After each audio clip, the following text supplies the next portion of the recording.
Հովհաննես 18 համար 28 Ապա նրանք Հիսուսին Կայափայի մոտից կուսակալի պալատը տարան եւ առավոտ էր եւ իրենք դատարանի սրահի մեջ չմտան որպեսզի չպղծվեն այլ կարողանան զատիկն ուտել Ուստի Պիղատոսը դուրս ելավ նրանց մոտ եւ ասաց այս մարդու դեմ ինչ մեղադրանք ունեք Նրանք պատասխանեցին եւ ասացին նրան Եթե նա չարագործ չլիներ մենք քո ձեռքը չէինք մատնի նրան Պիղատոսն էլ ասաց նրանց դուք առեք եւ ձեր օրենքի համաձայն դատեցեք նրան Հրեաներն էլ նրան ասացին Մեզ համար օրինավոր չէ որևէ մարդու մահապատժի ենթարկել Որպեսզի կատարվի Հիսուսի խոսքը, որ նա ասաց ցույց տալով, թե ինչպիսի մահով է մեռնելու ինքը։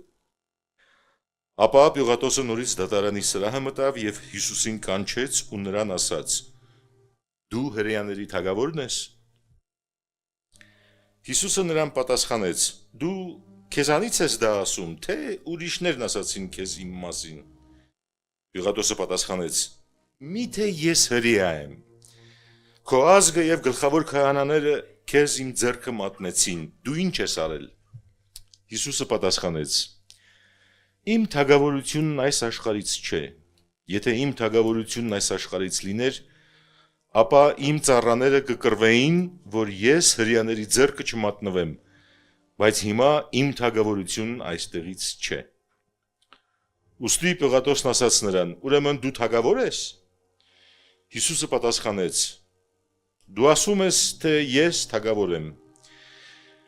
Ես այս նպատակի համար եմ ծնվել եւ այս պատճառով եմ եկել աշխարհ, որ ճշմարտությունը վկայեմ։ Ամեն մեկը, որ ճշմարտությունից է, լսում է իմ ձայնը։ Պիղատոսը նրան ասաց. Ինչ է ճշմարտությունը։ Եվ սա ասելով դարձյալ դուրս գնաց հրեաների մոտ եւ նրանց ասաց. Ես բոլորովին ոչ մի հանցանք չեմ գտնում նրա մեջ։ Բայց դուք սովորություն ունեք, որ զատկին մի մարդ ազատ արձակեմ ձեզ համար։ Ուստի կկամենաք, որ հրեաների թագավորին արձակեմ ձեզ համար։ Այն ժամանակ նրանք բոլորը նորից աղաղակեցին եւ ասում էին. Ոչ այդ մարդուն, այլ Բարաբբային։ Իսկ Բարաբբան մի ավազակ էր։ Ուրիշտեղ ասում է խռովարար, ավելի։ Այն ժամանակ Պիղատոսը Հիսուսին վերցրեց ու գանակոծեց նրան։ Եվ զինվորները փշերի պսակ հյուսեցին, դրին նրա գլխին եւ ծիրանի հանդերձ հագցրին նրան։ Եվ ասում էին. Ողջույն քեզ, ով հրեաների թագավոր, եւ ապտակներ էին տալիս նրան։ Ապա Պիղատոսը դարձյալ դուրս գնաց եւ ասաց նրանց. Ահա նրան դուրս եմ բերում ձեզ մոտ, որ իմանաք, թե ես նրա մեջ ոչ մի հանցանք չեմ գտնում։ Եվ Հիսուսը դուրս եկավ փշեղեն պսակով եւ ծիրանի հանդերձը հագած եւ Պիղատոսը նրանց ասաց. Ահա մարդը։ Երբ գլխավոր քահանաները եւ պաշտոնյաները նրան տեսան, աղաղակեցին ասելով. Խաչիր նրան։ Պիղատոսն ասաց նրանց.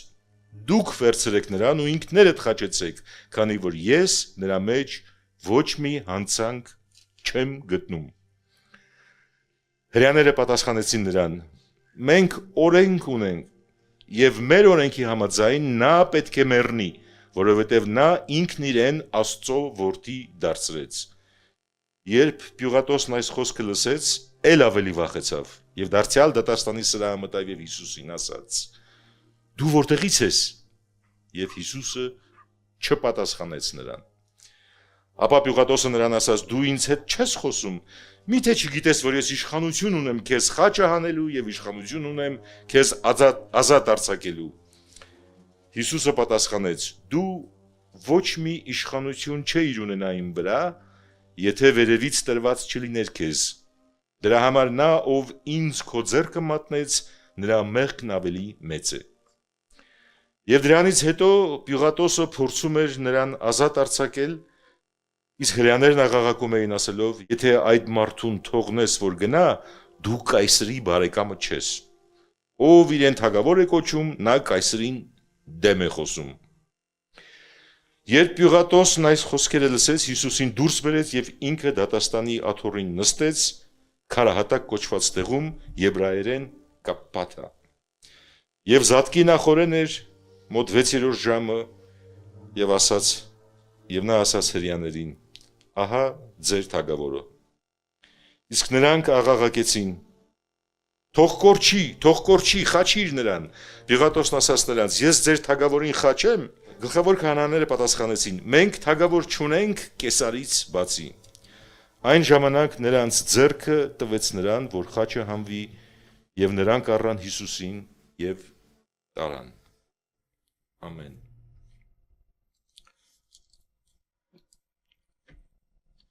Կարճ խոսքի համար չափազանց խորը նյութ է, բայց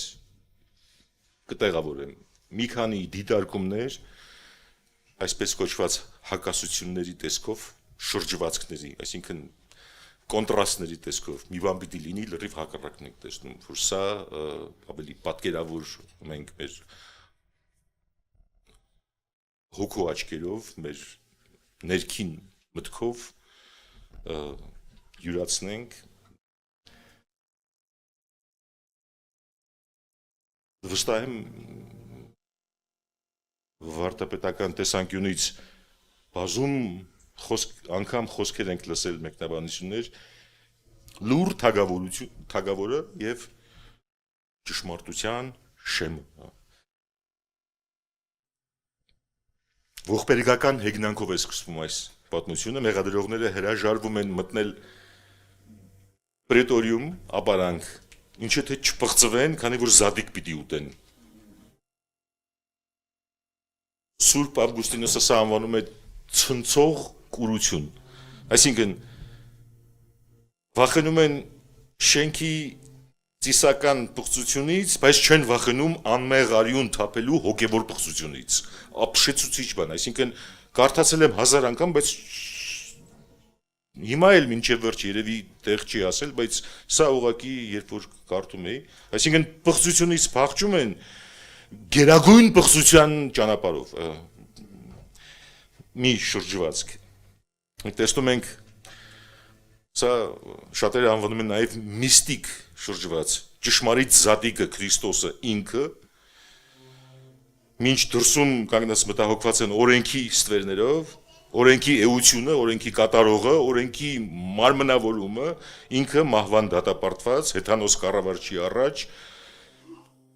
խուսափում են Պիղատոսի տնից գառ ուտելու համար, մինչ Աստծո գառին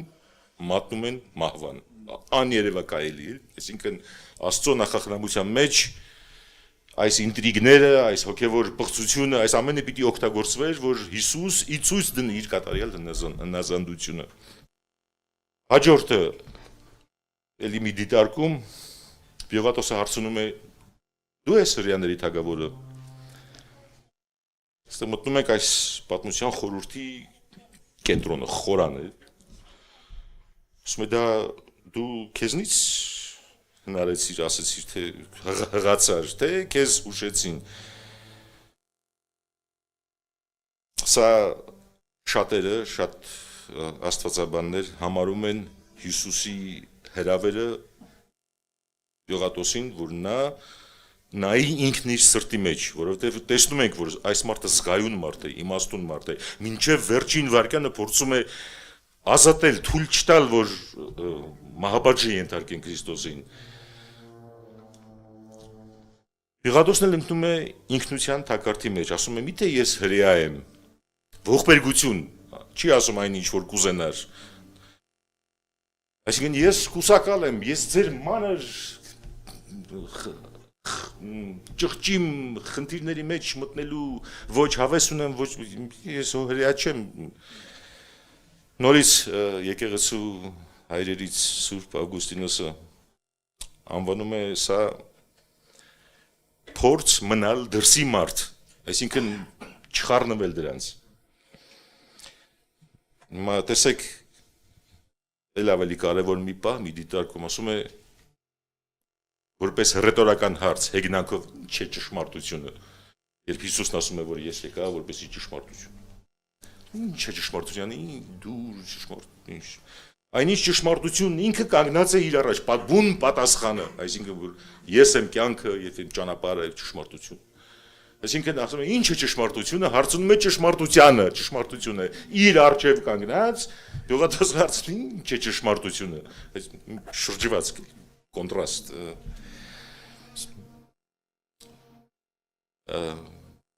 Սա մեծագույն ողբերգությունն է մարդկության, նայում է անմիջապես պատասխանին, ինչպես ասացի,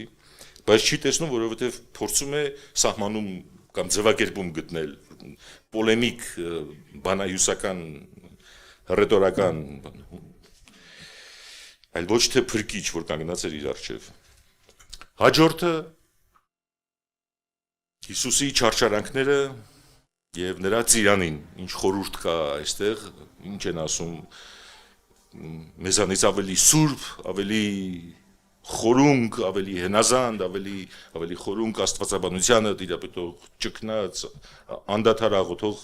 եկեղեցու հայրերը։ Փշերը Ծննդոց գրքում փշերը բոլորս կհիշենք մեղսագործության անեծքի խորհրդանիշն է, որ երբ որ Ադամն ընկավ, Աստված անիծեց, ասեց այս հողը փուշ ու տատասկ կտա այսուհետ։ Դրանք կրելով Քրիստոսը մեր մեղքերի փշերը հավաքում է իր գլխին, անեծքի խորհրդանիշը վերածելով իր հաղթանակի պսակի։ Միևնույն ժամանակ ծիրանին դրա հետ միասին ծաղրում են, չէ՞, թագավորական գույնով, սակայն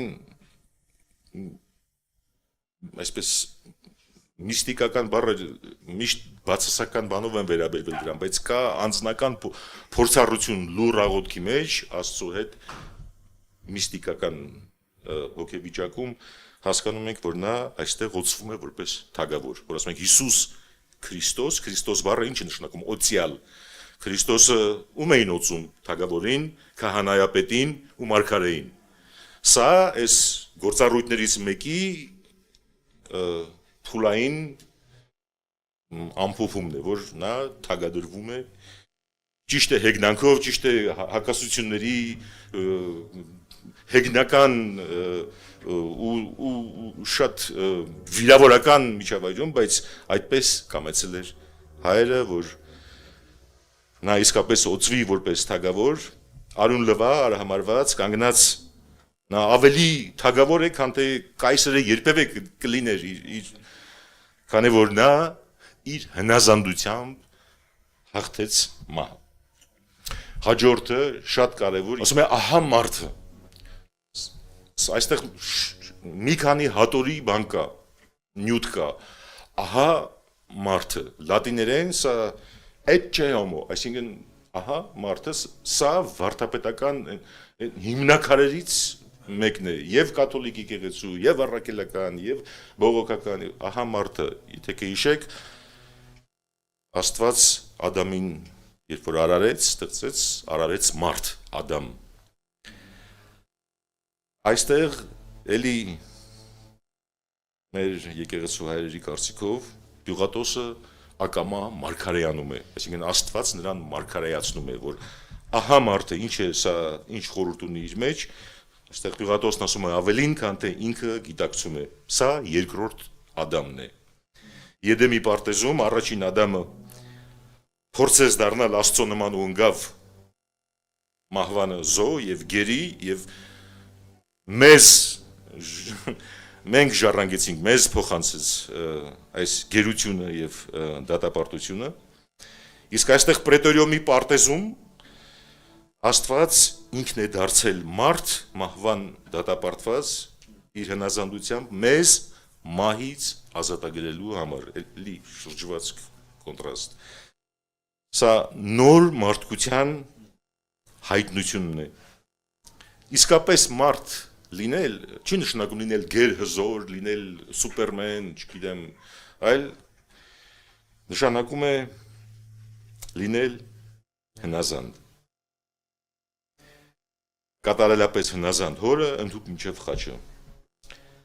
Քրիստոսի լռությունը, սա էլ է, այսպես կոչված միստիկ լռություն, որի մասին խոսում է Սուրբ Իգնատիոսը Անտիոքցի, ասում է լռություն, որ ավելի բարձր է խոսում, քան ամբողջները կաղաղակեին։ Նա թույլ է տալիս իրեն մատնել խաչելության ոչ թե որպես հռոմեական օրենքի զոհ, այլ որպես քահանայապետ, որն ինքն իրեն մատուցում է որպես պատարագ։ Քահանայապետ եւ գերագույն զոհը ինքն է, որ իրեն մատուցում է որպես պատարագ փառքն է։ Ինչ է ճշմարտությունը։ Ճշմարտությունը ահա մեր առջև է, ինչպես մենք սկսեցինք մեր ընթերցանություններով հետևել Քրիստոսի քայլերով դեպի խաչելություն, ահա մենք էլ կանգնած ենք այդ շեմին, որ ինչ է ճշմարտությունը, չընկնենք այս ինքնության գերության մեջ, չոտնահարենք ճշմարտությունը, թույլ չտանք մեր կուրությունը մեր վրա իշխի։ Աղոթենք։ Փառք ու գոհություն քեզ Տեր Հիսուս Քրիստոս, որդի Աստծո, ողորմիր մեզ մեղավորներից, այսօր քո խաչելության օրը խնդրում ենք քեզ, մեզ ների, մեզ դուր շնորհք քեզ ճաշակելու, քո հետքերով գնալու, քեզ նմանվելու։ Նորոգիր մեր խանձված խիղճը, մեզ ամոթի զգացում դուր, Տեր, որ դու այդ չարչարակների միջով անցնելիս քո կյանքն իսկ չխնայեցիր մեր փրկության համար, մեր մաքրագործության եւ մեր վերականգնման համար Աստծո աչքում եւ Աստծո մեջ։ Մեզ դուր խիղճ, որպեսզի մենք չբողոքենք փտողը եւ կորսվողը կորցնելիս, որ մենք չբողոքենք մարմնավոր ցանկությունները մեր երբ որ չեն կատարվում, երբ որ մեր ուզածին չենք հասնում, երբ որ մեզ մի ծուռ խոսք են ասում, երբ որ մեզ նույնիսկ ըստ արժանավույն քննադատում ենք, մեզ խնդրում ենք, որ դու մեզ զրկես այդ դառնությունից, մեզանից վեր առնես մեղքը, աղտեղությունը եւ մեր բոլոր մարմնավոր կրքերը, խնդրում ենք քեզ օգնես ու շնորհ անես մեզ, որ մենք մեր զայրույթը ուղենք դեպի չարը, մեր փափագն ու ցանկությունը ուղենք դեպի քո իմաստությունը, մեր միտքը, մեր ինտելեկտը ուղենք դեպի քո խորունկ իմաստությունները ճաշակելը եւ դրանցով հպարտանալը, Տեր Աստված, մեր ըմբոստության համար մեզ ների, Տեր Աստված, մեր խռովության համար մեզ ների, Տեր Աստված, խնդրում ենք քեզ Հիմա շարունակիր մեր մեջ լինել ու մեզանով իրագործել քո գործը, քո անունով ամեն